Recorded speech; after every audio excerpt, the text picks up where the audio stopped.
en un trabajo que todavía se está desarrollando y además hay muchas familias que tienen la incertidumbre de saber si este edificio en algún minuto va a volver a ser habitable. Muchos se fueron a albergues, otros a casas de familiares y Catalina Inostroza, nuestra compañera, está precisamente en uno de los albergues conversando con las personas. Bueno, ahí yo me imagino que te has encontrado con varias historias, Cata, pero ¿qué nos pueden contar de lo que vivieron ayer? Claro, Pri, estoy justo en el hall de la Municipalidad de Santiago porque este es el lugar en donde alrededor de 31 personas se albergaron precisamente de residentes del edificio. Y claro, hemos estado escuchando algunas historias. En este momento la Municipalidad les ha facilitado frazadas, colchones, comidas y están pasando el rato por mientras en este lugar. Estamos de hecho incluso con Carlos que nos va a mostrar, que nos va a contar un poquito más acerca de cómo se vivió todo esto. A ver si es que Carlos se puede acercar un poquito más a mí para que conversemos y nos comentes más o menos qué fue lo que sucedió en ese momento. ¿Cómo estás, Carlos? Hola, buenos días a todos allá en el estudio. Bueno, nosotros la verdad que nos apercibimos de esto ya como alrededor de la 1 de la tarde. Nos asomamos a la ventana como todos los días a mirar cómo está el tiempo, prácticamente por el asunto que el tema del frío es bastante inaguantable en este edificio que es bastante antiguo y se concentra el frío. El asunto es que vimos que comenzó precisamente en el momento que miramos por la ventana, fuego abajo y humo, obviamente. Y no le dimos importancia porque pensábamos que se trataba de algo menor y como está en el cuerpo de guardias, qué sé yo, nos sentimos seguros en cuanto a que eso podía ser, digamos, controlado de manera inmediata. Pero el humo siguió, esto en cosas de unos pocos minutos avanzó por el shaft de ventilación, por el espacio de los ascensores, subió a la torre del edificio hasta llenarlo hasta arriba de humo negro denso que era irrespirable. Entonces ahí ya comenzó una situación ya media caótica con todos los vecinos porque acá tenemos un chat comunitario. Y la verdad que fue una desesperación y un momento angustioso terrible porque ya comenzamos a respirar el humo negro que era tóxico total. Y preguntarte, ¿cómo es el movimiento que hacen para comenzar a bajar, para evacuar? Porque era tóxico también el humo de color negro, me hablas, ¿no? Exactamente. Lo que pasa es que cuando nosotros en la primera instancia que logramos ver humo negro, yo me acerqué al lugar de la entrada del departamento, abrí la puerta y una nube pero intensa de humo negro se fue sobre nosotros porque yo estoy con otra persona en el departamento en ese momento. Y cerramos la puerta y comenzamos a sellarla con bastante plástico, pero aún el humo se disipaba por entre medio de todas esas cuestiones que finalmente logró ingresar al departamento, tanto por ese sector como por la parte de las ventanas. ¿Y con qué sellaron la puerta? Con wincha plástica, esta wincha tipo scotch. Claro, de embalaje. Pensamos que con eso íbamos a lograr retener el humo, pero no, siguió entrando igual, siguió entrando y por las ventanas igual, pero nosotros necesitamos el espacio para poder respirar. Afuera la nube de humo era tan alta que llegó a los pisos de arriba hasta cubrir la torre y se hacía de momentos ya irrespirable, pero con la brisa del viento de repente se corría esa nube de humo y logramos abrir un poco las ventanas para poder asomarnos a respirar. ¿Y en qué piso estaba? Nosotros estamos en el piso 10, que viene siendo el piso 11 de la torre, por causa de que hay un entrepiso donde está funcionando el segundo nivel de las joyerías que hay acá en los niveles de abajo. Y entendemos que son 13 pisos, ¿no?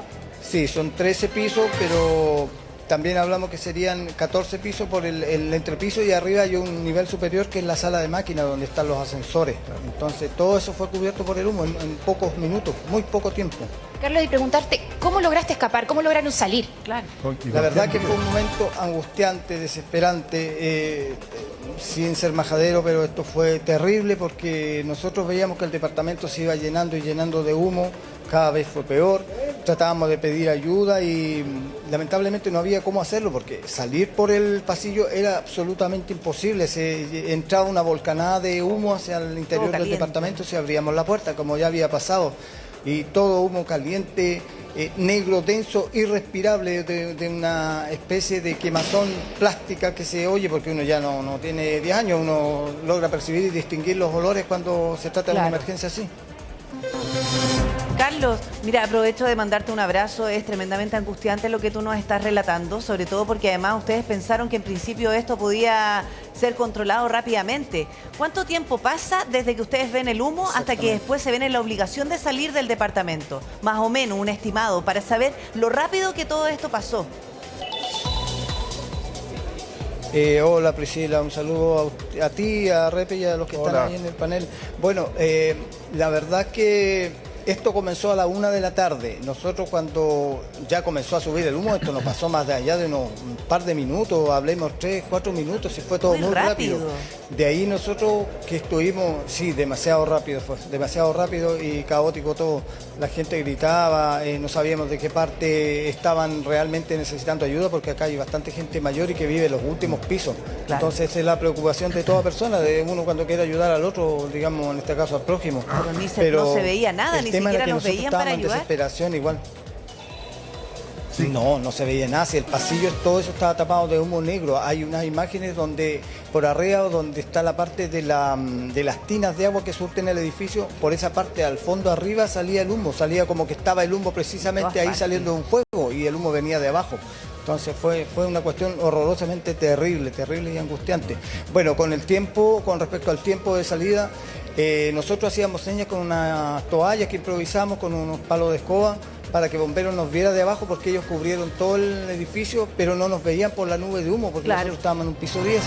Pero de ahí todo ese rato que pasó fueron alrededor de 3 horas, por lo menos, 3 horas que estuvimos aguantando eso, porque alrededor de las 3:30, 4:30 nos sacaron del edificio por las escalas telescópicas que instalaron los bomberos. Ahora, Carlos, nosotros veíamos unas imágenes tremendamente angustiantes que tienen que ver con la salida de los niños que sacaron en brazos. ¿Ustedes sabían que estaba funcionando una guardería clandestina ahí?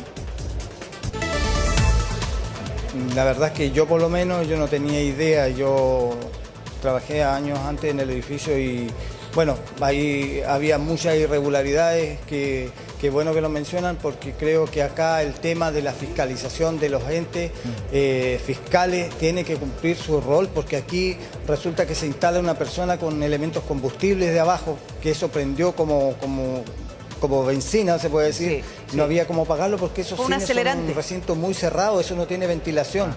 Es un acelerante tremendo, entonces si permiten que alguien venga y se instale con ese tipo de cosas y después se quema un departamento y después chuta, como decimos vulgarmente, lo siento y no sé, pues no tuve la culpa, no, la cosa no funciona así, tiene que estar fiscalizado por los entes que corresponde para que estas cosas no vuelvan a pasar, sancionarlo para que estos tipos también aprendan porque pusieron en riesgo la vida de un montón de gente y nosotros pudimos perfectamente mucho haber muerto arriba. Oye Carlos, primero que todo gusto saludarte, qué bueno saber que estás bien. ¿Tú con quién vives ahí o con quién estabas? Yo vivo actualmente con 2 personas más, 2 extranjeros, un niño ecuatoriano y otro colombiano, son niños mucho más jóvenes. Ellos trabajan de día, pero el otro niño había salido de turno y había llegado temprano, como alrededor de las 11, 12, y él estaba conmigo. Él fue precisamente quien vio el humo por la ventana cuando se asomó a mirar. O sea, mira, ¿sabes qué? Estoy tratando de ver el vaso un poquito medio lleno. Al menos no estaba solo porque también tiene, digamos, apoyo. Cuando uno está solo puede caer también mucho más fácil, creo yo, en la desesperación. Porque 2 cabezas siempre piensan mejor que uno y se pueden transmitir cierta tranquilidad.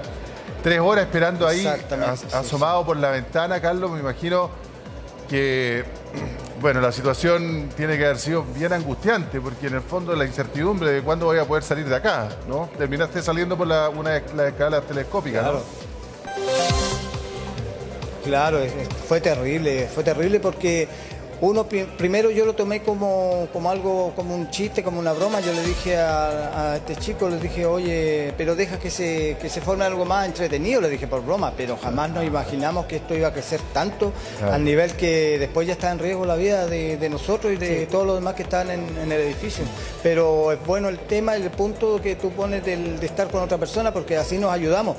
Y yo, por cosas de la vida, tenía un soplador de aire y con eso disipábamos el aire dentro del departamento para hacernos un poco de oxígeno para respirar.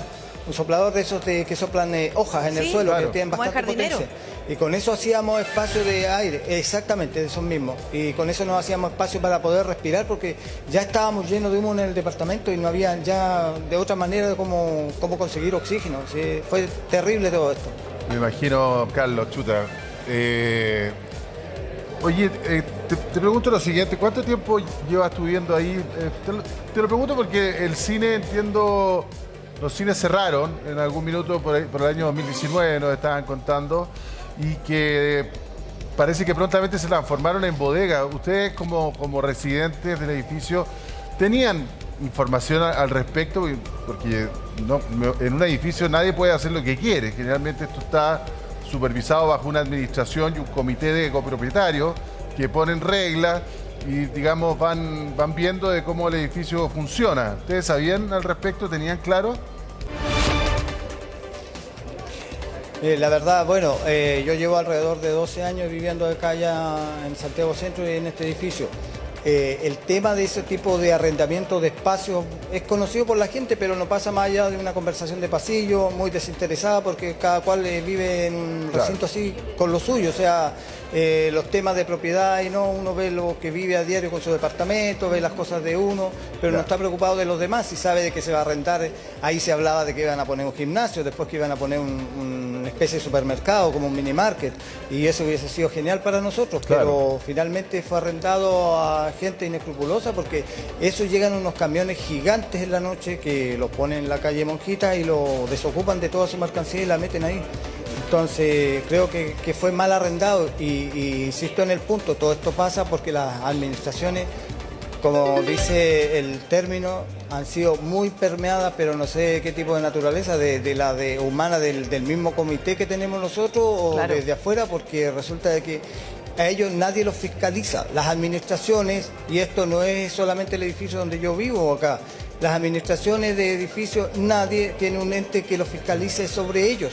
El papel, como dicen lo común y corriente, aguanta mucho, entonces ellos hacen rendiciones de cuentas, de cosas, pero no sabemos cómo se mueven los dineros muchas veces. Hay una minuta que se entrega, pero no todo está ahí. Entonces las decisiones que toman ellos a puerta cerrada, de repente nos perjudican a todos. Es que, claro, y tienes mucha razón, porque en el fondo también uno se preocupa de eso, de qué se hace con esos espacios comunes para bajar los gastos comunes, por ejemplo, porque yo me imagino que ustedes también pagan gastos comunes y a veces dicen, vamos a tener vamos a arrendar este espacio, vamos a hacer tal cosa para que no tengan que pagar tanto los residentes. Claro. No sé, pero probablemente, claro, no solamente tú, otras personas no estaban enteradas de lo que estaba ocurriendo en los pisos más abajo, pero sí hay algo que no sé si a ti en algún minuto te llamó la atención, que eran las vías de escape. Porque ustedes no podían salir por las escaleras y parte de lo que decía Bomberos era precisamente que la ventilación del edificio no fue la óptima porque estaban las escaleras llenas de humo. ¿Qué es lo que viste tú antes y durante el incendio? Bueno, con el tema de la ventilación del edificio, obviamente estamos en pésima situación porque el edificio es antiguo. Yo he visto muchos edificios alrededor porque soy muy observador de ese tipo de cosas y muchos tienen escaleras por fuera del edificio, por fuera de la estructura. Acá no, están apegadas a los sensores, cosa que no debería ser porque cuando hay un movimiento sísmico, cualquier cosa, si tuviéramos que salir todos los residentes por las escalas, nos aglomeramos y puede causar accidente igual. Hay un mal manejo de tipo administrativo en todo ese tipo de cosas. Y por la escalera es imposible salir porque todo eso estaba lleno de humo negro. Ni al pasillo pudimos salir, si nosotros fuimos rescatados finalmente por bomberos, que hizo una labor, dicho de paso, genial, espectacular. Pusieron toda su tecnología e implemento al servicio de acá de la comunidad y lograron hacer un trabajo pero impecable, que dicho de paso los pasamos bien grande el susto, pero finalmente, gracias a Dios, y por ello pudimos salir. Ahora, hay otra información que manejan ustedes como residentes, pero yo me imagino que también había preocupación, no sé, por los adultos mayores que podían estar en tu mismo piso. Claro. ¿Pudiste preocuparte de eso? ¿Te acordaste de alguien que pudiera necesitar ayuda y le avisaste a bomberos? Sí, precisamente también eso es un punto importante porque nosotros estamos preocupados por las personas que viven en los pisos superiores y hay gente muy mayor. Gente que vive sola, o sea, no tiene quien los ayude. Y son gente que lamentablemente no tiene el aguante, digamos, físico que lo tiene una persona más joven, entonces poco humo yo creo que ya le afecta. ¿Y tú los escuchabas? ¿Tú los escuchabas también pidiendo ayuda? Se sentía una gritadera, una golpedera de cosas que se quebraban porque también se estaba tratando de hacer espacio para ventilar el edificio en sí.